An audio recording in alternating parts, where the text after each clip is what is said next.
ગુજરાતમાં સ્થાનિક સ્વરાજ્યની ચૂંટણીનો માહોલ જામ્યો છે. મતદાન ચાલી રહ્યું છે, પરંતુ સૌથી વધુ ચર્ચા છે એ સુરત મહાનગરપાલિકાની. સુરત મહાનગરપાલિકામાં શું થશે, પરિણામ કેવા આવશે, પડઘા કેવા પડશે, આ તમામ વાત જાણવા માટે સંવાદદાતા સંજયસિંહ રાઠોડ આપની સાથે જોડાયા છે. સંજયભાઈ, સ્વાગત છે આપનું ગુજરાત તકમાં. જી ધર્મભાઈ. સંજયભાઈ, જણાવો કે કેટલું મતદાન થયું છે. બીજી વાત એ છે કે તમને શું લાગી રહ્યું છે, પરિસ્થિતિ કેવી છે અત્યારે ત્યાં? ધાર્મિક ભાઈ, અત્યારે જે સુરતમાં છે, મતદારોમાં વોટ આપવા માટેની ખૂબ નિરસતા જોવા મળી રહી છે. જે સ્પીડથી, જ્યારે કે આજે રવિવારનો દિવસ છે, રજાનો દિવસ છે, લોકોએ મોટી સંખ્યામાં બહાર મતદાન કરવા માટે નીકળવા જોઈએ, એ નથી નીકળી રહ્યા. અત્યારે આપણે વાત કરીએ તો 1:30 વાગી ચૂક્યો છે અને 31% મતદાન જેટલું થયું છે. એટલે ખૂબ નિરસતા જોવા મળી રહી છે. અને જે માહોલની આપણે વાત કરીએ તો ભાજપ જે છે વર્ષોથી સુરત મહાનગરપાલિકામાં સત્તા ધરાવે છે, તો ભાજપ પર સત્તા પાછી મેળવવા માટે કોઈ પણ પ્રયત્ન બાકી નથી રાખવા માંગતી. એ જ રીતે આમ આદમી પાર્ટી સાથે સીધી ભાજપની ટક્કર છે, કારણ કે વિપક્ષમાં કોંગ્રેસનો એક પણ કોર્પોરેટર ગત ચૂંટણીમાં ચૂંટાયો ન હતો. તો એક બાજુ આજે મતદાનની વાત કરીએ તો ખૂબ નિરસતા જોવા મળી રહી છે, અને ખાસ કર પાટીદારો વિસ્તારોમાં જે ત્યાં મતદાન સારું થઈ રહ્યું છે, બીજા વિસ્તારોમાં મતદાન ઓછી સંખ્યામાં થઈ રહ્યું છે. પણ આજના પરિણામો, આજે જે મતદાન છે તે આવનારા દિવસોમાં નક્કી કરશે કે સુરત મહાનગરપાલિકામાં કઈ પાર્ટીનું શાસન હશે. વરાછા કતારગામ શું કહે છે? વરાછા અને કતારગામની વાત કરીએ તો ત્યાં આમ આદમી પાર્ટીને વધારે આશા છે, કારણ કે ચૂંટણી પ્રચાર દરમિયાન આપણે જોયું છે કે ત્યાં આમ આદમી પાર્ટીએ ખૂબ મહેનત કરી છે, રોડ શો કર્યા છે, જાહેર સભાઓ કરી છે. પણ બીજેપીએ પણ સીએમને ઉતાર્યા હતા, પણ સીએમનો જે રોડ શો છે તે ક્યાંક ને ક્યાંક ફ્લોપ સાબિત થયો હતો. જાહેર સભા કરી તે પણ પબ્લિક દેખાઈ ન હતી. તો આમ આદમી પાર્ટીની જે આશા છે તે આશા વરાછા કતારગામ વિસ્તારમાંથી જ છે. બીજા વિસ્તારોમાં કોઈ જગ્યાએ ભાજપની પેનલ તૂટે અને આમ આદમી પાર્ટીનો કેન્ડિડેટ ચૂંટાય એ વાત જુદી છે. તો હાલ આપણે એમ કહીએ કે મતદાન છે ગુપ્ત રાહે થતું હોય છે, તો આપણે કહી ના શકીએ. પણ માહોલ જે છે, આમ આદમી પાર્ટીની જે આશા છે એ પાટીદાર માહોલ કતારગામ અને વરાછા વિસ્તારમાંથી છે. મનોજ સોરઠિયા પોતે ચૂંટણી લડી રહ્યા છે. કહેવામાં આવે છે કે 2.5 વર્ષ માટે જો એમના કોર્પોરેટર ચૂંટાઈને આવે બહુમતીમાં, તો 2.5 વર્ષ માટે એમને મેયર બનાવવામાં આવી શકે છે. એમના વિસ્તારમાં કેવી સ્થિતિ છે?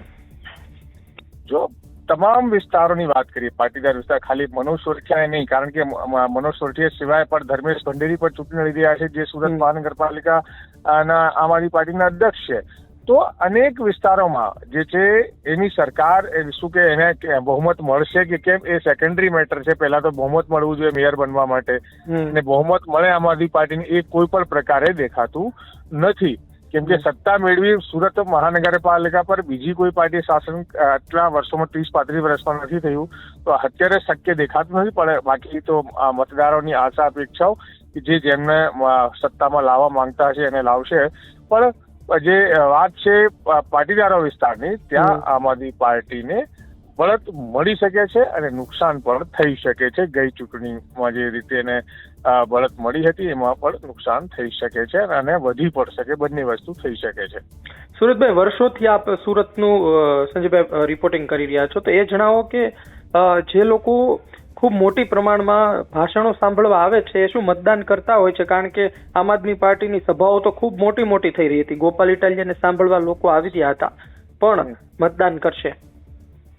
આમાં ધાર્મિકભાઈ, તમારે બે વસ્તુ સમજવી પડશે. ગુજરાતમાં મુખ્ય વિપક્ષી પાર્ટી જે છે કોંગ્રેસ વર્ષોથી રહી છે, અને કોંગ્રેસનો પણ એક મતદાતા ફિક્સ છે. ભલે એમના કેન્ડિડેટ કોઈ જગ્યા પ્રચાર કરે કે ના, પણ કોંગ્રેસના વોટ જે આપનાર જે વર્ગ છે એમને વોટ આપે જ છે. બીજી વસ્તુ, આમ આદમી પાર્ટી એક નવી પાર્ટી છે, એમ પણ નેતાઓ પણ કહે છે, અને આપણે પણ એ જ વાત કરી રહ્યા છે કે નવી પાર્ટી છે. અને નવી પાર્ટી તરીકે એમને જે ટક્કર આપી, જે સીધી ટક્કર કોની સાથે છે? ભાજપ સાથેની છે.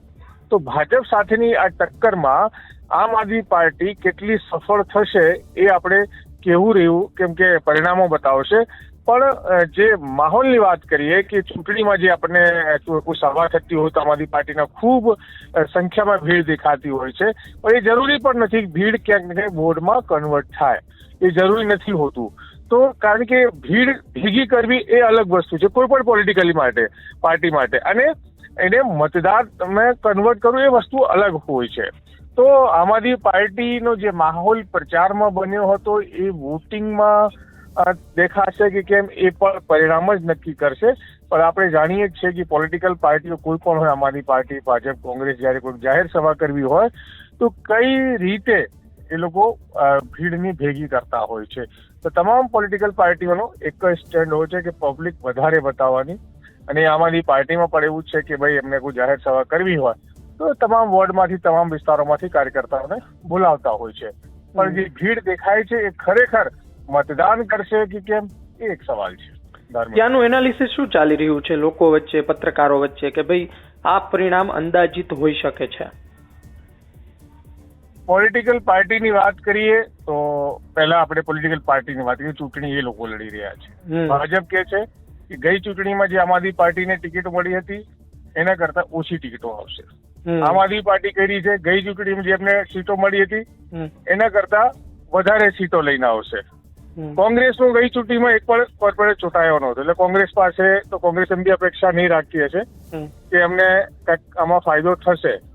અને બીજી વસ્તુ, હવે જે મેં આપણે આગળ વાતચીતમાં કહ્યું કે ભાઈ પેનલ તૂટશે, કે અમુક વિસ્તારોમાં આંતરિક રોષ ખૂબ છે.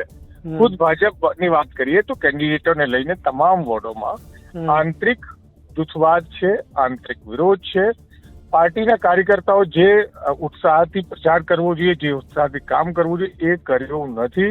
બીજી વસ્તુ, તો લોકોએ પણ એવું જ માની રહ્યા છે કે જે વિસ્તારોમાં આમ આદમી પાર્ટીના કેન્ડિડેટ છે, ખાસ કરીને ત્યાં એક જે કોર્પોરેટર છે આમ આદમી પાર્ટી ચૂંટાય તો એક ભાજપનો ચૂંટાય, આમ રીતે પેનલ તોડવાની વાત થઈ રહી છે.